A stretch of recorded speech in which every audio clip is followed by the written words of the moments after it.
Yeah, very good afternoon, each one of you. Nice to get connected to you once again through another session under 60 minutes compliance from Aparajitha, which is a monthly program. Interestingly, since this calendar year being 2020, and since the popular T20 IPL season is in the offing, I think it's going to start within next 2 days. And also, more interestingly, the third point is maybe every one of us, we have some learning after the end of each session.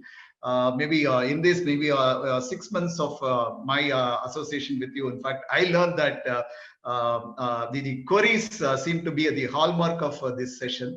So, considering all these 3 points, we just thought we could title this session as Q20, meaning queries 20. So instead of harping upon any one particular subject, so the most frequently asked questions under the labor and employment. So we have planned to address those queries. Maybe it could be a kind of repetition. But the idea is we will whatever the queries we have listed down here, we will try to understand the legal implication of it and what exactly is the practical part of it also. I think that should be helpful for the fraternity. So that is the idea with which we have planned this session. So with this introduction, I'll just move on.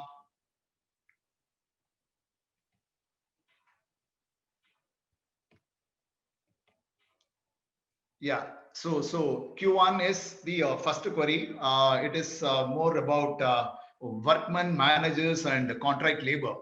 So these terminologies very often these terminologies are used in labor and employment. In fact, each of these terms will have a separate meaning definition under different legislations.